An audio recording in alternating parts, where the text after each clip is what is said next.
നമസ്കാരം. ഇന്നത്തെ ക്ലാസ്സിൽ നമ്മൾ ഡിസ്കസ് ചെയ്യുന്നത് എമർജിംഗ് കോസ്റ്റിംഗ് അപ്രോച്ചസ് എന്നുള്ള കഴിഞ്ഞ വീഡിയോയുടെ ബാക്കി ഭാഗമാണ്. Role of JIT in elimination of waste. Philosophy of manufacturing excellence based on pursuit of the planned elimination of all waste and consistent improvement of productivity. അപ്പം ഒരു പ്രൊഡക്ഷൻ പ്രോസസ്സിലെ അല്ലെങ്കിൽ manufacturing പ്രോസസ്സിലെ excellence അത് എന്തിനെ ബേസ് ചെയ്തിട്ടാണെന്ന് പറയുന്നത് നമ്മുടെ ആ പ്രോസസ്സിലുണ്ടാകുന്ന വേസ്റ്റേജും അതുപോലെ തന്നെ പ്രൊഡക്ടിവിറ്റിയിൽ ഉണ്ടാകുന്ന കൺസിസ്റ്റൻ്റ് ആയിട്ടുള്ള ഇമ്പ്രൂവ്മെൻറ്റും ബേസിലാണ് ഒരു പ്രൊഡക്ഷൻ എക്സലൻസ് ഉണ്ടാകുന്നത്. അതിൻ്റെ ഫിലോസഫി അതിൻ്റെ ബേസ്ഡ് ആണ് എന്നാണ് പറയുന്നത്. Okay, the elimination of waste using JIT foundation element 5S principle has been. അപ്പോൾ ഈ ജിറ്റ് അതായത് ജസ്റ്റ് ഇൻ ടൈം ആ ഫിലോസഫി അനുസരിച്ചിട്ട് ഒരു 5S പ്രിൻസിപ്പിൾ ഉണ്ട്. സെറി, സെയ്ഷൻ, CCO അങ്ങനത്തെ ജപ്പാനീസ് വേർഡുകളാണ്. സെറി എന്ന് പറയുന്നത് ക്ലിയർ എന്നുള്ള അർത്ഥം വരുന്ന short out unnecessary items from the work place and discard dum. അതായത് ജോലി സ്ഥലത്തുള്ള അൺനെസസറി ആയിട്ടുള്ള ഐറ്റംസ് എന്ത് ചെയ്യുക, ഒഴിവാക്കുക, ഇല്ലാതാക്കുക. Then configure, arrange necessary items in good order so that they can be easily picked up four use. അതായത് നമുക്ക് പ്രൊഡക്ഷൻ പ്രോസസ്സിന് ആവശ്യമായിട്ടുള്ള ഐറ്റത്തിനെ കൃത്യമായ രീതിയിൽ അറേഞ്ച് ചെയ്യുക. അത് നമുക്ക് എന്താണ് പ്രൊഡക്ഷൻ പ്രോസസ്സിന് വളരെ ഈസി ആയിട്ട് ആ ഐറ്റം ലഭ്യമാക്കും.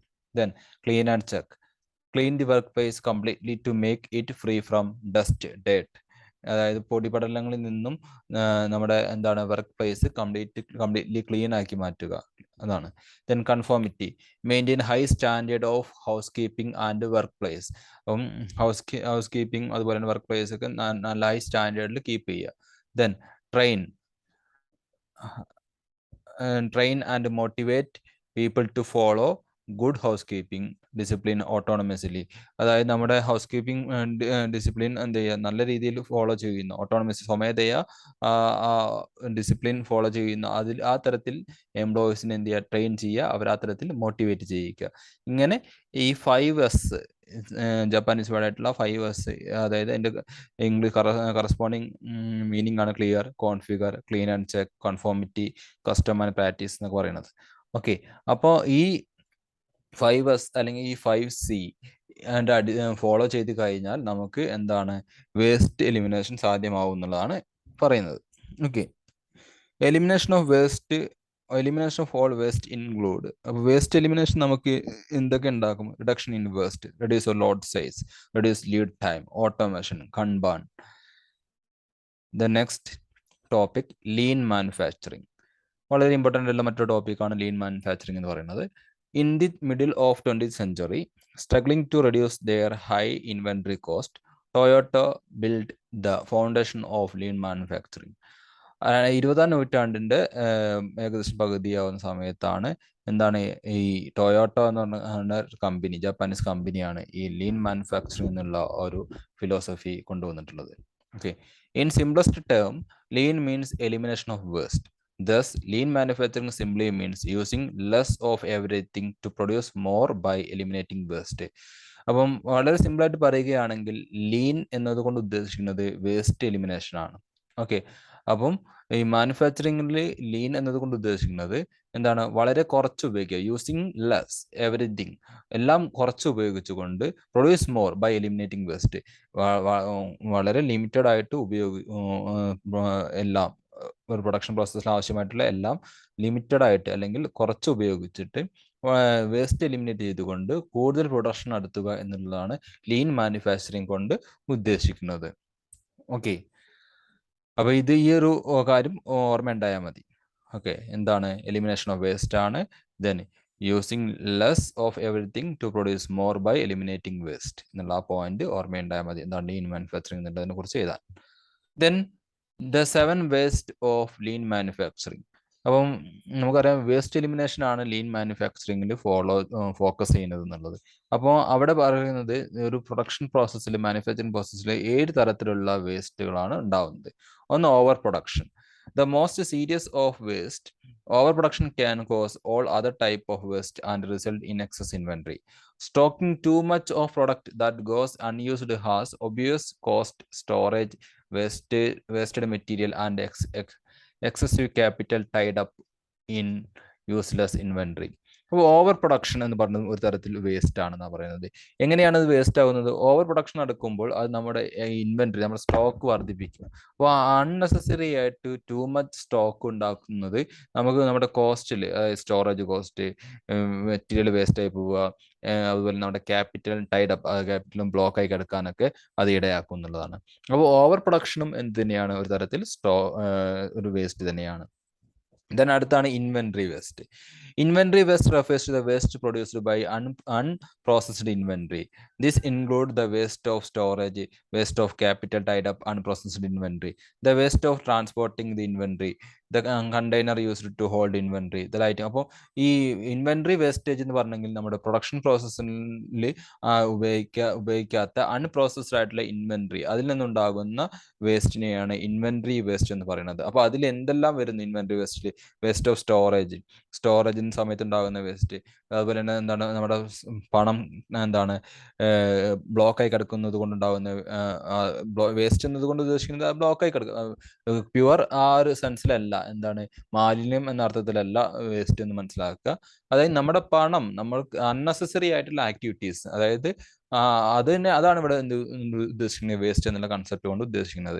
ദെൻ അനാവശ്യമായിട്ടുള്ള ട്രാൻസ്പോർട്ടേഷൻ ഉണ്ടാവുക, then the container used to hold inventory, അതുപോലെ തന്നെ ഇൻവെന്ററി നമ്മൾ സ്റ്റോക്ക് സൂക്ഷിക്കാൻ ഉപയോഗിക്കുന്ന കണ്ടെയ്നർ, അതുപോലെ തന്നെ lighting of the storage space etcetera. അപ്പോൾ സ്റ്റോറേജ് സ്പേസിലുള്ള വൈദ്യുതി, ഇതൊക്കെ എന്താണ് ഒരു തരത്തിൽ ഇൻവെന്ററി കൊണ്ടുണ്ടാകുന്ന വേസ്റ്റ് ആണ്. Okay. Moreover, having excess inventory can hide the original waste of producing said inventory. The next, motion waste. Wasteful motion is all of the motion, whether by a person or a machine, that could be minimized. Unnecessary motion of person machine is waste. It leads to additional wear and tear on machine, resulting in capital depreciation that must be replaced. അപ്പം motion, അതായത് അനാവശ്യമായിട്ടുണ്ടാകുന്ന മൂവ്മെന്റുകൾ എന്താണ്, അതും ഒരു waste ആണെന്ന് പറയുന്നത്. Okay. Machine പേഴ്സൺസിൻ്റെയും മെഷീൻസിൻ്റെയും ഒക്കെ unnecessary movement ഒരു വലിയ ഒരു തരത്തിൽ ഒരു വേസ്റ്റ് ആണ്. അത് ക്യാപിറ്റൽ ഡിപ്രിസിയേഷനൊക്കെ കാരണമാകുമെന്നാണ് പറയുന്നത്. Then defects. Defect refers to a product deviating from the standard of its design or from the customer expectation. Defect എന്നതുകൊണ്ട് ഉദ്ദേശിക്കുന്നത് ഒരു പ്രൊഡക്റ്റ് നമ്മൾ ഡിസൈൻ ചെയ്യുന്ന സമയത്ത് അതിനൊരു സ്റ്റാൻഡേർഡ് വെച്ചിട്ടുണ്ടായിരിക്കും. ആ സ്റ്റാൻഡേർഡിൽ നിന്ന് മാറിയിട്ട് ഉൽപ്പാദിപ്പിക്കപ്പെടുന്ന പ്രൊഡക്റ്റാണ് ഡിഫക്റ്റീവ് പ്രൊഡക്റ്റ് എന്ന് പറയുക. അപ്പോൾ ഡിഫക്റ്റ് എന്ന് പറഞ്ഞാൽ അതൊരു തരത്തിൽ വേസ്റ്റ് തന്നെയാണ്. They require paper work and human labour to process it. അതിനും ആ പ്രൊഡക്റ്റിനും പേപ്പർ വർക്ക് വേണം, ഹ്യൂമൻ ലേബറൊക്കെ അതിന് ഉപയോഗിക്കുന്നുണ്ടല്ലോ. But they might potentially lose customers. The resources put into defective product are wasted because the product is not used. Moreover, the defective product implies waste at other levels. Then over-processing. Over-processing refers to any component of the process of manufacture that is unnecessary. Painting an area that will never be seen or adding features that will not be used are example of over-processing. അതായത് നമ്മുടെ ഒരു over processing എന്നുണ്ടെങ്കിൽ നമുക്ക് ആ ഒരു manufacturing പ്രോസസ്സിൽ അല്ലെങ്കിൽ ആ പ്രൊഡക്ഷനിൽ, ആ പ്രൊഡക്റ്റിൽ നമുക്ക് എന്താണ് അതിൻ്റെ ഫീച്ചറിൽ വർദ്ധിപ്പിക്കുന്നത് അല്ലെങ്കിൽ അതിൽ എന്തെങ്കിലും വാല്യൂ അഡീഷൻസ് നൽകാത്ത എന്തെങ്കിലും കാര്യങ്ങൾ ചെയ്യുക, അതാണ് ഓവർ പ്രോസസ്സിംഗ് എന്ന് പറയുന്നത്. അത് ശരിക്കും ആ പ്രോഡക്റ്റിൽ എന്തെങ്കിലും വാല്യൂ അഡീഷൻസിനോ ഒന്നും കൊണ്ടുവരുന്നില്ല. അപ്പോൾ അതിനു വേണ്ടി ചെലവാക്കുന്ന സമയവും പണവും എല്ലാം എന്താണ് ഒരു തരത്തിൽ വേസ്റ്റ് ആണെന്നുള്ളതാണ്. അപ്പോൾ ഇവിടെ ഒരു എക്സാമ്പിൾ പറയുന്നുണ്ട്. Painting an area that will never be seen or adding feature that will not be used are example of over processing. That will not be used are example of over processing. അപ്പം നമുക്ക് കാണാത്ത ഒരു ഏരിയയിൽ paint ചെയ്യുക എന്ന് പറയുന്നത് അതൊരു over processing ആയിട്ട് കരുതേണ്ട ആവശ്യമില്ല. കാരണം അത് മെറ്റീരിയൽ നിലനിൽക്കാൻ വേണ്ടിയിട്ട് നമുക്ക് അതിൻ്റെ സംരക്ഷണത്തിന് വേണ്ടി ചെയ്യുന്നതായിരിക്കും. ഓക്കെ. അപ്പം ഓവർ പ്രോസസ്സിംഗ് എന്ന് പറഞ്ഞെങ്കിൽ വാല്യൂ അഡീഷനോ അല്ലെങ്കിൽ അതിൻ്റെ ഫീച്ചർ വർദ്ധിപ്പിക്കാത്തത് കേസിൽ, എന്നാൽ നമ്മൾ അങ്ങനെ നടത്തുന്ന എന്തെങ്കിലും പ്രവൃത്തി പ്രോസസ്സിനെയാണ് ഓവർ പ്രോസസ്സിംഗ് എന്നതുകൊണ്ട് ഉദ്ദേശിക്കുന്നത്. അത് വിധത്തിൽ വേസ്റ്റേജ് ആണ്. Then waiting. Waiting refers to wasted time because of slowed or halted production in one step of the production chain while previous step is completed. To take the classic example, the production line, if one task along with the chain takes longer than another, then any time of the employee in charge of the next task and waiting is wasted. അതായത് ഒരു process കഴിഞ്ഞിട്ട് അടുത്ത process തുടങ്ങുക, അങ്ങനെയാണ്, ആ രീതിയിലാണ്. അപ്പം നമ്മൾ ഒരു പ്രോസസ്സ് കഴിയാൻ കാത്തു നിൽക്കുന്ന അടുത്ത പ്രോസസ്സിലെ എംപ്ലോയീസ്, അപ്പോൾ അയാൾ ആ പ്രോസസ്സ്, ആദ്യത്തെ പ്രോസസ്സ് കഴിയാൻ വേണ്ടി വെയിറ്റ് ചെയ്യുന്നത്, ആ വെയിറ്റിംഗ് ടൈം എന്ന് പറയുന്നത് എന്താണ്, ഒരു വേസ്റ്റ് ആണെന്നാണ് പറയുന്നത്. ഓക്കെ, അപ്പോൾ സൈമൾട്ടേനിയസ്ലി, അതായത് അതിലെല്ലാം ഒരുമിച്ച് നടക്കണം. ആ പ്രോസസ്സ് കഴിഞ്ഞിട്ടാണ് ഈ പ്രോസസ്സ് എങ്കിലും അവിടെ ആദ്യത്തെ പ്രോസസ്സ് തുടങ്ങുന്നത് കുറച്ച് നേരത്തെ തുടങ്ങിയിട്ട് അവരെന്ത് ചെയ്യണം, ഈ അടുത്ത പ്രോസസ്സ് തുടങ്ങുന്ന ടീമിന് വെയിറ്റിംഗ് ചെയ്യിക്കരുത്. ഓക്കെ, അങ്ങനെ വെയിറ്റിംഗ് ചെയ്യിക്കുന്നുണ്ടെങ്കിൽ അതും വേസ്റ്റ് ആണെന്നാണ് പറയുന്നത്. Then transport is moving material from one position to another. The transport itself add no value to the product, so minimizing this cost is essential. This means having no plant closer to another in production chain, or minimizing the cost of transportation using more efficient method. Transport എന്നുകൊണ്ട് ഉദ്ദേശിക്കുന്നത് ഒരു material ഒരു സ്ഥലത്ത് നിന്ന് മറ്റൊരു സ്ഥലത്തേക്ക് എത്തിക്കുന്നതിനെയാണ്. അപ്പം നമ്മൾ ഒരു പ്രൊഡക്ഷൻ പ്രോസസ്സിൽ ഇതുപോലെ അൺനെസസറി ആയിട്ടുള്ള, പ്രത്യേകിച്ച് പ്രൊഡക്റ്റിനേക്ക് വാല്യൂ ആഡ് ചെയ്യാത്ത അത്തരത്തിലുള്ള ട്രാൻസ്പോർട്ടേഷനൊക്കെ മാക്സിമം മിനിമൈസ് ചെയ്തിട്ട് വേണം നമ്മൾ എന്ത് ചെയ്യേണ്ടത്, ട്രാൻസ്പോർട്ട് ഫെസിലിറ്റി ഒരുക്കേണ്ടത്. ഓക്കെ, അപ്പോൾ നമ്മുടെ പ്ലാന്റിനോട് ക്ലോസർ ആയിട്ട്, ഏറ്റവും അടുത്ത് തന്നെ എന്താണ് അതിനാവശ്യമായിട്ടുള്ള മെറ്റീരിയൽസ് കിട്ടുന്ന രീതിയിൽ ആയിരിക്കണം പ്ലാന്റുകൾ സ്ഥാപിക്കേണ്ടത്. മെറ്റീരിയൽസ് കിട്ടുന്ന സ്ഥലത്തായിരിക്കണം നമ്മൾ പ്ലാന്റുകൾ സ്ഥാപിക്കേണ്ടത്. ട്രാൻസ്പോർട്ടേഷൻ ട്രാൻസ്പോർട്ടേഷൻ കോസ്റ്റ് കൂടുതൽ ഉണ്ടാക്കുന്ന രീതിയിൽ നമ്മൾ പ്ലാന്റുകൾ സ്ഥാപിക്കരുത്. ഓക്കെ, നമുക്കറിയാം കരിമ്പൻ തോട്ടങ്ങളൊക്കെ ഉള്ള ആ സ്ഥലത്തിനോട് ചേർന്നായിരിക്കും നമുക്ക് ഈ ഷുഗർ ഫാക്ടറീസ് ഒക്കെ ഉണ്ടാവുക. അല്ലെങ്കിൽ തേയില തോട്ടത്തിനോട് ചേർന്നിട്ടായിരിക്കും നമുക്ക് ടീ ഫാക്ടറീസ് ഒക്കെ ഉണ്ടാവുക. അല്ലാതെ ഇതും രണ്ടും തമ്മിൽ ഒരുപാട് കിലോമീറ്ററോളം അകലമാണെങ്കിൽ അതെന്താണ്, നമുക്ക് ട്രാൻസ്പോർട്ടേഷൻ ചാർജ് വെറുതെ ഒരു അൺനെസസറി കോസ്റ്റുകൾ ഉണ്ടാക്കുകയാണ്. ഓക്കെ, അപ്പോൾ ഇത്രയാണ് നമ്മുടെ 7 ഒരു seven waste of lean manufacturing. Lean manufacturing എന്ന് പറഞ്ഞാൽ വേസ്റ്റ് എലിമിനേഷൻ ആണ്. വേസ്റ്റ് എലിമിനേഷൻ ഫോക്കസ് ചെയ്തുകൊണ്ടുള്ള ഒരു മാനുഫാക്ചറിങ് ഫിലോസഫിയാണ് ലീൻ മാനുഫാക്ചറിങ് എന്ന് പറയുന്നത്. അപ്പം അതിൽ 7 തരത്തിലെ വേസ്റ്റ് ആണ് ഒരു മാനുഫാക്ചറിങ് പ്രോസസ് ഉണ്ടാവാൻ സാധ്യതയുള്ളതെന്ന് പറഞ്ഞു. ഒന്ന് over production waste, inventory waste, motion waste, defect waste, over processing waste, waiting waste, transport waste. Okay, ഇനി അടുത്ത ടോപ്പിക്കിലേക്ക് കടക്കാം. പ്രൊജക്ട് ലൈഫ് സൈക്കിൾ അടുത്തൊരു കൺസെപ്റ്റ് ആണ്. എന്താണ് project life cycle costing? A project life cycle is the sequence of phases that a project goes through from its initiation to closure. അതായത് ഒരു project life cycle എന്നതുകൊണ്ട് ഉദ്ദേശിക്കുന്നത് ഒരു പ്രൊജക്റ്റ് കടന്നു പോകുന്ന അതിൻ്റെ ഡിഫറെൻറ്റ് ഘട്ടങ്ങളെയാണ്. അതിന് തുടക്കം മുതൽ അതിന് അവസാനം വരെ അത് കടന്നു പോകുന്ന ഡിഫറെൻറ്റ് സ്റ്റേജസിനെയാണ് നമ്മുടെ പ്രൊജക്ട് ലൈഫ് സൈക്കിൾ എന്നതുകൊണ്ട് ഉദ്ദേശിക്കുന്നത്. The number and sequence of the life cycle are determined by the management and various other factors like need of the organization involved in the project, the nature of the project and its area of application. അപ്പം എത്ര ഘട്ടങ്ങൾ, എത്ര stages വേണം, അതിൻ്റെ life, അതിന് ഒക്കെ തീരുമാനിക്കുന്നത് മാനേജ്മെന്റും അതുപോലെ തന്നെ മാനേജ്മെന്റുമായി ബന്ധപ്പെട്ട പല ഫാക്ടേഴ്സുമാണ്. അതായത് ഓർഗനൈസേഷൻ്റെ നീഡ്, ദെൻ എന്താണ് പ്രൊജക്റ്റിന്റെ നേച്ചർ, ദെൻ ഏത് ഏരിയയിലാണ് ഇത് അപ്ലൈ ചെയ്യുന്നത്, ഇതിൻ്റെയൊക്കെ അടിസ്ഥാനത്തിലാണ് ഈ നമ്പർ ഓഫ് സീക്വൻസ്, ഒരു പ്രൊജക്ട് ലൈഫ് സൈക്കിളിൽ നമ്പർ ഓഫ് സീക്വൻസ് തീരുമാനിക്കപ്പെടുന്നത്. Then life cycle costing is a method of costing that looks at a product entire value chain from a cost perspective. Life cycle costing ഉണ്ടെങ്കിൽ ഒരു costing മെത്തേഡാണ്. അവിടെ പ്രൊഡക്റ്റിന്റെ നമ്മുടെ enter value ചെയിനെ നമ്മൾ എന്ത് ചെയ്യുന്നു, ഫോക്കസ് ചെയ്തുകൊണ്ട് കോസ്റ്റ് പെർസ്പെക്റ്റീവിൽ നമ്മൾ എൻ്റയർ വാല്യൂ ചെയിനെ നമ്മൾ എന്ത് ചെയ്യുന്നു, ഫോക്കസ് ചെയ്തുകൊണ്ട് അപ്ലൈ ചെയ്യുന്ന ഒരു കോസ്റ്റിംഗ് മെത്തേഡാണ് ലൈഫ് സൈക്കിൾ കോസ്റ്റിംഗ് എന്ന് പറയുന്നത്. Then other type of costing generally look only at the production process. മറ്റു ടൈപ്പ് കോസ്റ്റിങ്ങിന്റെ പ്രത്യേകത, അവിടെ പ്രൊഡക്ഷൻ പ്രോസസ്സ് മാത്രമേ ഇവിടെ ഫോക്കസ് ചെയ്യാറുള്ളൂ. മറ്റു ടൈപ്പ് കോസ്റ്റിങ്ങിൽ. എന്നാൽ ലൈഫ് സൈക്കിൾ കോസ്റ്റിങ്ങിൽ നമ്മൾ റിസർച്ച് മുതൽ അതിന്റെ ക്ലോഷർ വരെ, പ്രൊഡക്റ്റ് ഉൽപ്പാദിപ്പിച്ച് പ്രൊഡക്റ്റിന്റെ ക്ലോഷർ വരെയുള്ള എൻ്റർ ലൈഫിൽ കോസ്റ്റ് എലമെന്റ് നമ്മൾ ഫോക്കസ് ചെയ്യുന്ന ഒരു ടൈപ്പ് കോസ്റ്റിംഗ് ആണ് പ്രൊജക്ട് ലൈഫ് സൈക്കിൾ കോസ്റ്റിംഗ് എന്ന് പറയുന്നത്. Whereas life cycle costing track and evaluate costing from the research and development phase of product life. Through the decline and eventual conclusion of product life. അത് research and development മുതൽ product ഉൽപ്പാദിപ്പിച്ച് അതിന്റെ conclusion, അതിന് അവസാനം വരെയുള്ള കാലഘട്ടം വരെയുള്ള cost element consider ചെയ്യും ഇതിവിടെ ലൈഫ് കോസ്റ്റ് സൈക്കിൾ കോസ്റ്റിംഗിൽ. Okay, the next, the concept of life cycle costing was born in 1965 when the US Logistic Management Institute used the term life cycle costing in a military related document. It was advocated by D.G. Woodward. അപ്പോൾ ഈ life cycle costing എന്നുള്ള concept 1965 ഇത് ആദ്യമായിട്ട് ഈ concept വരുന്നത്. US logistic management institute ഈ life cycle costing എന്നൊരു military related ഡോക്യുമെന്റിൽ അങ്ങനെ ഒരു ടേം യൂസ് ചെയ്യുന്നു. അതിലൂടെയാണ് ഇത് വന്നിട്ടുള്ളത് എന്നാണ് പറയുന്നത്. Okay, according to CIMA, life cycle costing is the practice of obtaining over their lifetime the best use of physical asset at the lowest cost of entity. അപ്പം ലൈഫ് സൈക്കിൾ കോസ്റ്റിംഗ് CIMAയുടെ ഡെഫിനേഷൻ പ്രകാരം എന്താണ്? Life cycle costing is A practice of obtaining over their life time the best use of physical asset at the lowest cost of entity. അതായത് physical അസറ്റിനെ ഏറ്റവും ബെസ്റ്റായിട്ട് എന്താണ് lowest കോസ്റ്റിൽ use ചെയ്യുക എന്നുള്ളതാണ് life cycle costing. അതിന് എൻ്റെ ലൈഫിൽ അതിന് യൂസ് ചെയ്യുക എന്നുള്ളതാണ് ലൈഫ് സൈക്കിൾ കോസ്റ്റിങ്ങിൻ്റെ ആയിട്ട് പറയുന്നത്. Okay, in short, life cycle costing consider a product or project entire life time.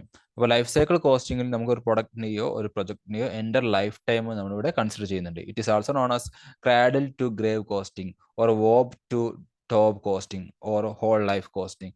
അപ്പോൾ ഇതിന് ക്രാഡിൽ ടു ഗ്രേവ് കോസ്റ്റിംഗ് എന്നുള്ളത്, അല്ലെങ്കിൽ വോബ് ടു ടോം കോസ്റ്റിംഗ് എന്നുള്ളത്, അല്ലെങ്കിൽ ഹോൾ ലൈഫ് കോസ്റ്റിംഗ് പേരിലൊക്കെ ഇത് അറിയപ്പെടുന്നുണ്ട്. എന്ത് ലൈഫ് സൈക്കിൾ കോസ്റ്റിംഗ് അറിയപ്പെടുന്നുണ്ട്. Okay, the next type of life cycle costing. There are two types of life cycle costing: product life cycle costing and project life cycle costing. Here we discuss only project life cycle costing. നമുക്ക് രണ്ട് തരത്തിലുള്ള life cycle costing ഉണ്ട്. Project life cycle കോസ്റ്റിങ്ങും product life cycle costing. നമുക്ക് നമ്മുടെ സിലബസിന്റെ ഭാഗമായിട്ട് നമുക്ക് just project life cycle costing മാത്രമേ ഉള്ളൂ. ഓക്കെ, എന്താണ് project life cycle costing? Project life cycle costing is a technique which take into account the total cost of owning a physical asset or making a product during its economic life.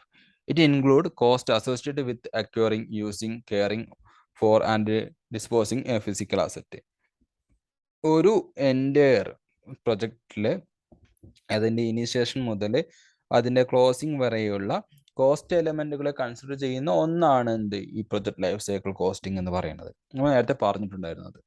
Then the component elements of a project cost over its life cycle could include the following. അപ്പോൾ താഴെ പറയുന്ന കോസ്റ്റുകളാണ് ഒരു പ്രൊജക്റ്റിൻ്റെ അതിൻ്റെ life സൈക്കിളിൽ നമുക്ക് എൻ്റെ life സൈക്കിളിൽ ഉണ്ടാവാൻ സാധ്യതയുള്ളത്. ഒന്ന് അക്വിസിഷൻ കോസ്റ്റ്, മറ്റൊന്ന് transportation and handling cost, then maintenance cost, operation cost, training cost, inventory cost, technical data cost, retirement and disposal cost. ഇങ്ങനെ 8 ടൈപ്പ് ഓഫ് കോസ്റ്റ് ആണ് ഒരു പ്രൊജക്ട് ലൈഫ് സൈക്കിളിൽ അല്ലെങ്കിൽ പ്രൊജക്ട് ലൈഫിൽ ഉണ്ടാവാൻ സാധ്യതയുള്ളത്. ഓക്കെ, അപ്പോൾ എന്താണ് പ്രൊജക്ട് ലൈഫ് സൈക്കിൾ കോസ്റ്റിംഗ് എന്ന് പഠിക്കുക. അതിന് different types of life cycle costing ഉണ്ട്. പ്രൊജക്ട് ലൈഫ് സൈക്കിൾ കോസ്റ്റിംഗിൽ പറയുന്ന കോസ്റ്റ്, അതിൻ്റെ ഒരു ലൈഫ് സൈക്കിൾ ഉണ്ടാകുന്ന പ്രധാനപ്പെട്ട കോസ്റ്റുകൾ ഏതൊക്കെയാണെന്നുള്ളത് നോക്കി വെക്കുക. Then benefit of project life cycle costing. Project life cycle costing ന്റെ ബെനിഫിറ്റുകൾ എന്തൊക്കെയാണ്? ഒന്ന് comparison. It help to compare project financially even if they have different timing and magnitude of cost and saving. അപ്പോൾ comparison സഹായിക്കും എന്നുള്ളതാണ്. Second benefit എന്താണ്? Provide a complete financial picture. നമുക്ക് ഒരു കംപ്ലീറ്റ് ഫിനാൻഷ്യൽ പിക്ചർ ഇതിലൂടെ ലഭ്യമാകും എന്നുള്ളതാണ് മറ്റൊരു പ്രത്യേകത. It provide more complete financial picture by considering first cost and all cost and benefit over the entire life time of the project. ഒരു പ്രൊജക്ടിൻ്റെ എൻ്റെ ലൈഫ് ടൈമിൽ വരുന്ന ആദ്യം മുതൽ അവസാനം വരെയുള്ള മൊത്തം കോസ്റ്റ് കൺസിഡർ ചെയ്യുന്നത് കൊണ്ട് തന്നെ ഒരു കംപ്ലീറ്റ് ഫിനാൻഷ്യൽ പിക്ചർ നമുക്ക് ഇവിടെ ഇതിൽ നിന്ന് കിട്ടും.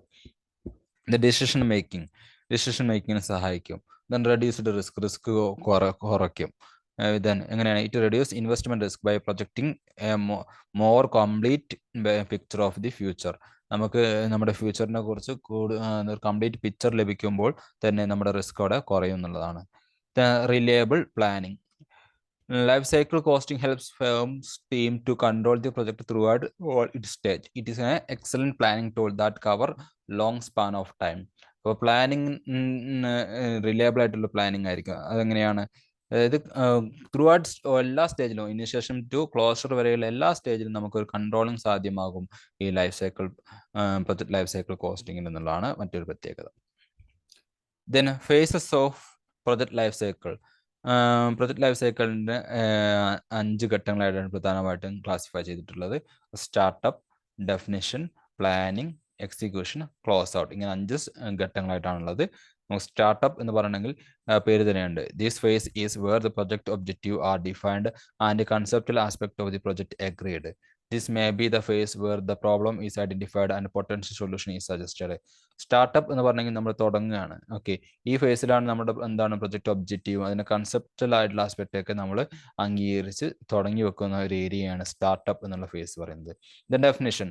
Once the project objective have been clearly defined, then the appraisal of the solution is conducted in terms of risk, financial commitment and benefit. The scope of the work is now defined in detail.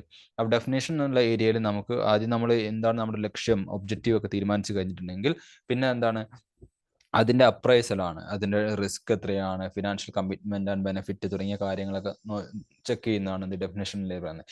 ഇവിടെ ഈ ഏരിയയിൽ എത്തുമ്പോൾ നമ്മുടെ പ്രൊജക്ടിന്റെ scope നമുക്ക് കൃത്യമായിട്ട് define ചെയ്തിട്ടുണ്ടായിരിക്കും. Then അടുത്ത phase ആണ് planning phase. This phase is where the project is broken down into manageable areas of work and planned in terms of time, cost and resource. അപ്പം നമ്മുടെ ഈ ഒരു ഏരിയയിൽ പ്ലാനിങ് ഫേസിൽ നമ്മൾ എന്ത് ചെയ്യുന്നു, പ്രൊജക്റ്റിനെ മാനേജബിൾ ഏരിയ ആയിട്ട് നമ്മൾ തിരിക്കുന്നു, ഓരോരോ ഫംഗ്ഷനായിട്ട് തിരിക്കുന്നു. എന്നിട്ട് അതിനെ ടൈം, കോസ്റ്റ് ആൻഡ് റിസോഴ്സിന്റെ അടിസ്ഥാനത്തിൽ നമ്മൾ പ്ലാൻ ചെയ്യുന്നു. This is a continuous process and will extend throughout the execution phase of the project. അടുത്തതാണ് execution phase. During this phase the work is implemented and controlled and monitored. ഈ ഫേസിലാണ് നമ്മുടെ project എന്ത് actually practically implement ചെയ്യുന്നത്, controlled and monitored. Then close out phase. The financial phase of the final phase of the project life cycle is close out and demobilization, where resources are resigned, the project is handed over and a post project review is carried out. ഈ ഫേസിൽ നമ്മൾ നമ്മുടെ project അവസാനിപ്പിക്കുകയും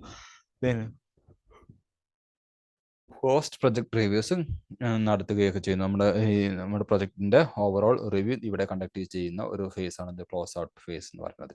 ഇങ്ങനെ 5 faces ആണ് ഒരു project life സൈക്കിളിന് ഉള്ളത്. Startup, definition, planning, execution and close out. Then effect of life cycle costing. Life cycle കോസ്റ്റിംഗിന്റെ എഫക്റ്റ് ആണ് അടുത്ത ടോപ്പിക് പറയുന്നത്. Life cycle costing helps companies to be aware of where their product are in their life cycle. Because in addition to the sale effect, the life cycle stage may have a tremendous impact on cost and profit. Life cycle costing helps companies to be aware where their product are in their life cycle. അപ്പോൾ life cycle കോസ്റ്റിങ്ങിൽ നമുക്ക് ഒരു കമ്പനിക്ക് ഒരു awareness നൽകുന്നു. എന്താണ്, ഇപ്പോൾ actually അവരുടെ product ഇപ്പോൾ ഏത് സ്റ്റേജിലാണ് നിൽക്കുന്നത്, ക്ലോസർ സ്റ്റേജിലാണ്, സ്റ്റാർട്ടപ്പ് അങ്ങനെ ഏത് സ്റ്റേജിലാണ് എന്ന് നമുക്ക് കൃത്യമായിട്ട് മനസ്സിലാക്കാൻ സാധിക്കുന്നുള്ളതാണ്. Then value chain analysis. അടുത്ത ഇമ്പോർട്ടൻറ്റ് ടോപ്പിക് ആണ് വാല്യൂ ചെയിൻ അനാലിസിസ്. എന്താണ് value chain? The term value chain was used by Michael Porter in his book Competitive Advantage: Creating and Sustaining Superior Performance, 1985. 1985 Michael Porter അയാളുടെ പുസ്തകത്തിൽ competitive advantage creating and sustaining superior performance എന്നുള്ള പുസ്തകത്തിലാണ് value chain എന്നുള്ള term ആദ്യമായിട്ട് ഉപയോഗിക്കുന്നത്. Value chain analysis എന്നുകൊണ്ട് എന്താ ഉദ്ദേശിക്കുന്നത്? Value chain analysis means evaluating each of the activities in A company's value chain to understand where the opportunities for improvement lie. Value chain analysis എന്ന് പറയുന്നത് ഒരു കമ്പനിയിലെ എല്ലാ ആക്ടിവിറ്റീസിനെയും എന്ത് ചെയ്യുന്നു, ഇവാലുവേറ്റ് ചെയ്യുക. അതിലൂടെ നമ്മൾ എന്ത് ചെയ്യുന്നു, എവിടെയാണ് ഇമ്പ്രൂവ്മെന്റിനുള്ള ഓപ്പർച്യൂണിറ്റി ഉള്ളത് എന്ന് മനസ്സിലാക്കിയെടുക്കുന്നു. അതാണ് എന്ത് വാല്യൂ ചെയിൻ അനാലിസിസ് എന്ന് പറയുന്നത്. അപ്പോൾ each of the activities in a company's value chain, ഒരു കമ്പനീസിന്റെ വാല്യൂ ചെയിനിലുള്ള ഓരോ ആക്ടിവിറ്റീസിനെയും അനാലിസിസ് നടത്തി ഇവാലുവേറ്റ് ചെയ്യുക. അതിലൂടെ ഇമ്പ്രൂവ്മെന്റിനുള്ള ഭാഗം, ഓപ്പർച്യൂണിറ്റി ഉള്ളത് എവിടെയാണോ ആ ഏരിയ മനസ്സിലാക്കുന്നതിനെയാണ് വാല്യൂ ചെയിൻ അനാലിസിസ് എന്നുകൊണ്ട് ഉദ്ദേശിക്കുന്നത്. Conducting a value chain analysis prompt you to consider how each step add or subtract value from your final product or service. This in turn can help you realize some form of competitive advantage such as cost reduction, product differentiation, cost reduction by making each activity in the value chain more efficient and therefore less expensive. Product differentiation by investing more time and resources into activities like research and development, design, or marketing that can help your product to stand out. Then how to conduct a value chain analysis. ഒരു value chain analysis എങ്ങനെയാണ് conduct ചെയ്യുക? അതിന് different മൂന്ന് സ്റ്റെപ്പുകളാണുള്ളത്. ഒന്ന്, identify the value chain activities. For the first step in conducting a value chain analysis is to understand all of the primary and secondary activities that go into your product or services creation. If your company sell multiple product or services, it is important to perform this process for each one. അപ്പോൾ value chain activities identify ചെയ്യുക എന്നുള്ളതാണ് ഒന്നാമത്തെ step. ഇവിടെ ചെയ്യുന്നത് നമ്മൾ എന്താണ്, primary മുതൽ secondary understand all of primary and secondary activities, എല്ലാ പ്രൈമറി സെക്കൻഡറി ആക്ടിവിറ്റീസും ഒരു സർവീസ് ക്രിയേറ്റ് അല്ലെങ്കിൽ ഒരു പ്രൊഡക്റ്റ് ക്രിയേറ്റ് ചെയ്യുവാൻ വേണ്ടിയിട്ട് വരുന്ന എല്ലാ ആക്ടിവിറ്റീസിനെയും ഐഡൻറ്റിഫൈ ചെയ്യുക എന്നുള്ളതാണ് ഒന്നാമത്തെ step. Then second, determine the cost and value of activities. പിന്നെ ഓരോ ആക്ടിവിറ്റീസിൻ്റെയും സെക്കൻഡറി ആൻഡ് പ്രൈമറി ആക്ടിവിറ്റീസിൻ്റെയും കോസ്റ്റും അതിൻ്റെ വാല്യൂം ഡിറ്റർമൈൻ ചെയ്യുക എന്നുള്ളതാണ് അടുത്ത step. Once the primary and secondary activities have been identified, primary activities എന്താണ്, സെക്കൻഡറി ആക്ടിവിറ്റീസ് എന്താണ് നമ്മൾ ഐഡൻറ്റിഫൈ ചെയ്ത് കഴിഞ്ഞിട്ടുണ്ടെങ്കിൽ അടുത്ത സ്റ്റെപ്പ് എന്ന് പറയുന്നത് ആ ഓരോ ആക്ടിവിറ്റീസിൻ്റെയും വാല്യൂം, അതിന് പോലെ ഓരോ ആക്ടിവിറ്റീസിൻ്റെ കോസ്റ്റ് എത്രത്തോളം ഇൻവോൾവ്ഡ് ആയിട്ടുണ്ട് എന്നുള്ളത് ഐഡൻറ്റിഫൈ ചെയ്യുക എന്നുള്ളതാണ് രണ്ടാമത്തെ സ്റ്റെപ്പായിട്ട് പറയുന്നത്. Third step, identify opportunities for competitive advantage. Competitive advantage നേടിയെടുക്കുന്നതിന് ആവശ്യമായിട്ടുള്ള ഓപ്പർച്യൂണിറ്റീസ് കൃത്യമായിട്ട് ഐഡൻറ്റിഫൈ ചെയ്യുക എന്നുള്ളതാണ്. Once you have compiled your value chain and understand the cost and value associated with each step, you can analyze it through the lens of whatever competitive advantage you are trying to achieve. അപ്പം നമ്മൾ എന്താണ്, നമ്മുടെ value chain മനസ്സിലാക്കി കഴിഞ്ഞു, അതിന് വരുന്ന cost എത്രയാണെന്നൊക്കെ മനസ്സിലാക്കി കഴിഞ്ഞിട്ടുണ്ടെങ്കിൽ നമ്മൾ അടുത്ത സ്റ്റെപ്പ് എന്ന് പറയുന്നത് എന്താണ്, നമുക്ക് അതിൽ ഏത് ആക്ടിവിറ്റീസിൻ്റെ വാല്യൂ ചെയിൻ അല്ലെങ്കിൽ ഏത് ആക്ടിവിറ്റീസിലാണ് നമുക്ക് കോമ്പറ്റീവ് അഡ്വാൻറ്റേജ് ഉണ്ടാക്കിയെടുക്കാൻ പറ്റുക, അത് നമ്മൾ ഐഡൻറ്റിഫൈ ചെയ്യുക എന്നുള്ളതാണ് അടുത്ത സ്റ്റെപ്പ്. ഇങ്ങനെ 3 സ്റ്റെപ്പാണ് വാല്യൂ ചെയിൻ അനാലിസിസിൽ വരുന്നത്. ഒന്ന്, ഐഡൻറ്റിഫൈ വാല്യൂ ചെയിൻ ആക്ടിവിറ്റീസ്. രണ്ട്, determine the cost and value of activities. Third, identify opportunities for competitive advantage. അടുത്ത ടോപ്പിക്കാണ് കൈസൺ കോസ്റ്റിംഗ്. കൈസൺ കോസ്റ്റിംഗ് എന്താ നോക്കാം.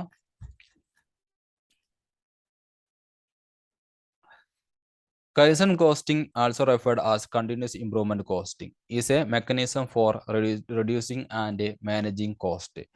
Kaizen is the Japanese term for making continuous improvement in relatively small activities rather than major innovative improvement. Kaizen costing എന്നതുകൊണ്ട് ഉദ്ദേശിക്കുന്നത് continuous improvement, നമ്മുടെ production പ്രോസസ്സിലെ ഒരു continuous improvement വരുത്തുക എന്നുള്ള ആ ഒരു ഒബ്ജക്റ്റീവിൽ, ആ ഒരു ഫിലോസഫിയിൽ ഫോളോ ചെയ്യുന്ന ഒരു കോസ്റ്റിംഗ് ആണ് കൈസൺ കോസ്റ്റിംഗ് എന്ന് പറയുന്നത്. ഇതൊരു ജാപ്പനീസ് ടേം ആണ് എന്ത് കൈസൺ എന്ന് പറയുന്നത്. ഓക്കെ, അതിൻ്റെ അർത്ഥം കണ്ടിന്യൂസ് ഇംപ്രൂവ്മെന്റ് എന്നുള്ളതാണ്. Okay, it is a method of reducing managing cost. It is also referred to as continuous improvement costing.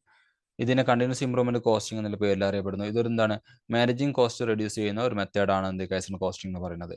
The method is aimed to cost reduction below standard level but without negative effect on quality, staff safety etcetera. അപ്പോൾ ഈ ഒരു കോസ്റ്റിങ്ങിൻ്റെ പ്രത്യേകത എന്താണ്, standard ലെവലിനേക്കാളും cost reduce ചെയ്യുക എന്നുള്ളതാണ് ഇവിടുത്തെ ലക്ഷ്യം. പക്ഷേ എന്തിനെ എഫക്ട് ചെയ്യരുത്, നമ്മുടെ പ്രൊഡക്റ്റിൻ്റെ ക്വാളിറ്റിയോ സ്റ്റാഫിനെയോ സേഫ്റ്റിയോ ഒന്നും എഫക്ട് ചെയ്യാതെ എന്താണ് സ്റ്റാൻഡേർഡ് ലെവലിന് താഴെ കോസ്റ്റ് കൊണ്ടുവരിക എന്നുള്ളതാണ് കൈസൺ കോസ്റ്റിങ്ങിൻ്റെ ലക്ഷ്യമായിട്ട് പറയുന്നത്. Okay, the objective of Kaizen costing is to reduce actual cost to manufacture a product below the standard cost. അപ്പോൾ ഒരു ആക്ച്വൽ കോസ്റ്റ് സ്റ്റാൻഡേർഡ് കോസ്റ്റിന് താഴെ കൊണ്ടുവരിക എന്നുള്ളതാണ് എന്ത് കൈസൺ കോസ്റ്റിങ്ങിൻ്റെ ലക്ഷ്യമായിട്ട് പറയുന്നത്. The standard cost system generally aim to achieve the cost standard set by management, while Kaizen costing system are more concerned with reducing actual cost below standard cost. Standard cost സിസ്റ്റത്തിൽ എന്താണ് ഒരു management set ചെയ്ത് വെച്ചിട്ടുള്ള ആ standard കോസ്റ്റിലേക്ക് പ്രൊഡക്റ്റിനെ കൊണ്ടുവരിക, അതിനുള്ളിൽ എന്താണ് project അല്ലെങ്കിൽ പ്രൊഡക്റ്റ് ഉൽപ്പാദിപ്പിക്കുക എന്നുള്ളതാണ് അവിടെ ലക്ഷ്യം വെക്കുന്നത്. എന്നാൽ കൈസൺ കോസ്റ്റിങ്ങിൽ അതിനേക്കാൾ കൂടുതൽ ഒന്നുകൂടി ഫോക്കസ് ചെയ്തുകൊണ്ട് സ്റ്റാൻഡേർഡ് കോസ്റ്റിനേക്കാളും ബിലോ ആയിട്ട് ആക്ച്വൽ കോസ്റ്റ് വരുന്ന രീതിയിൽ ഉൽപ്പാദിപ്പിക്കുക എന്നുള്ളതാണ് കൈസൺ കോസ്റ്റിംഗ് ഫോക്കസ് ചെയ്യുന്നത്. Okay, kaizen offer companies many valuable benefit, some of them. അപ്പോൾ കൈസൺ കോസ്റ്റിംഗ് അഡോപ്റ്റ് ചെയ്യുമ്പോൾ കമ്പനിക്ക് ഉണ്ടാകുന്ന ചില ബെനിഫിറ്റുകളാണ് ഇവിടെ പറയുന്നത്. ഒന്ന്, ഗ്രേറ്റർ സ്റ്റാഫ് സാറ്റിസ്ഫാക്ഷൻ, സ്റ്റാഫിന് സാറ്റിസ്ഫാക്ഷൻ കൂടും. Improved customer satisfaction, reduction in staff turn over, strengthened employee loyalty, lower cost, greater efficiency and productivity, better problem solving. These are the benefit offer to കമ്പനിക്ക് ലഭിക്കുന്ന ബെനിഫിറ്റ് ഇതൊക്കെയാണ്. Then target costing, അടുത്തൊരു important ടേമാണ് target costing. എന്താണ് target costing? Target costing is a system under which a company plan in advance for the price point, product cost and margins that it want to achieve for a new product.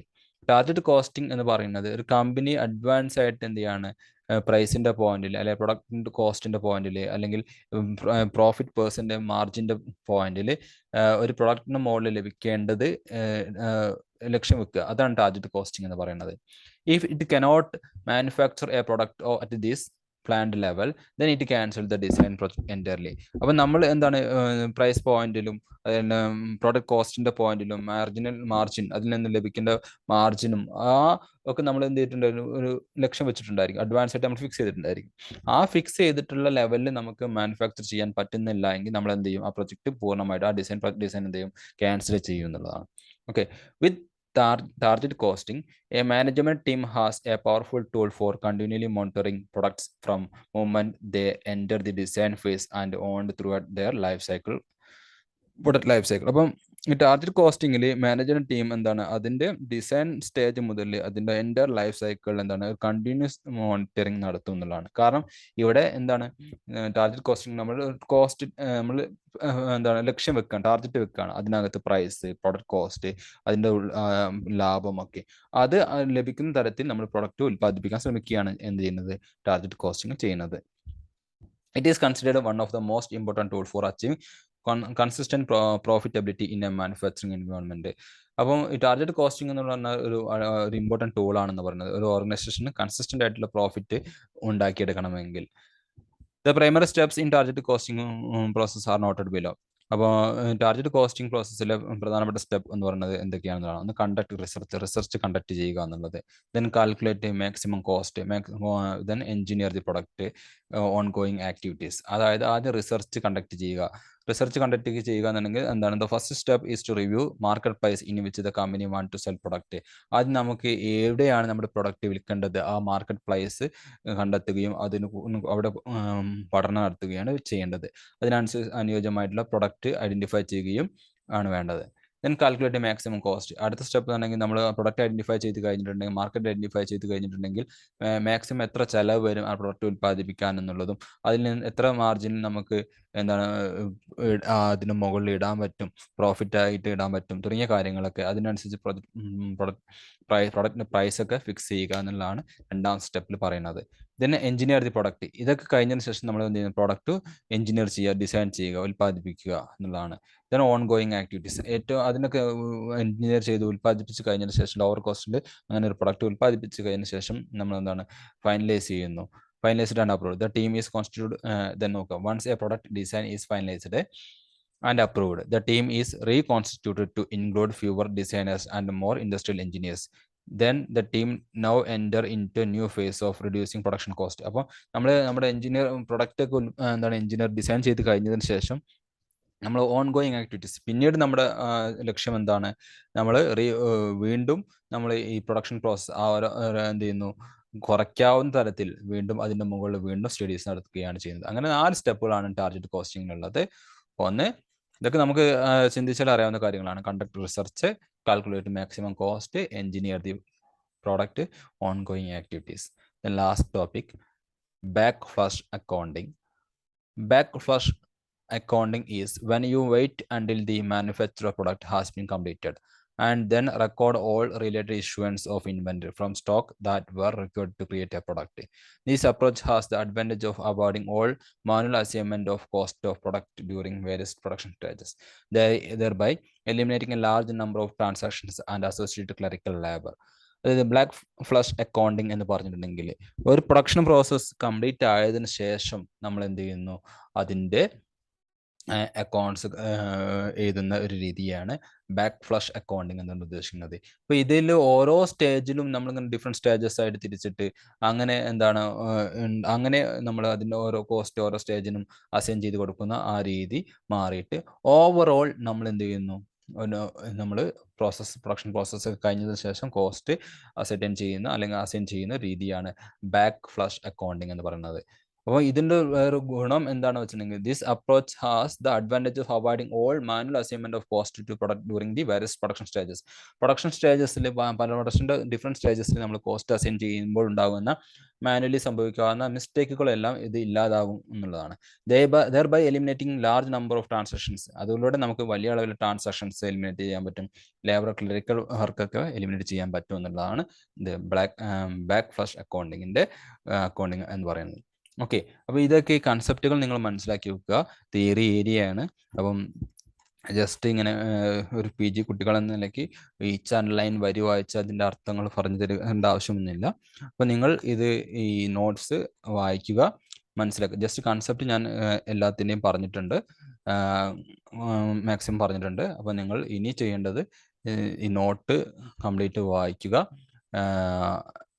കൺസെപ്റ്റുകൾ വായിച്ച് മനസ്സിലാക്കുക. വീഡിയോയുടെ സഹായത്തോടു കൂടി കൺസെപ്റ്റുകൾ മനസ്സിലാക്കി വെക്കുക. ഇതിലേതെങ്കിലും കൺസെപ്റ്റുകൾ നിങ്ങൾക്ക് എക്സാമിന് ചോദിക്കാൻ സാധ്യതയുണ്ട്. ഓക്കെ, ശരി.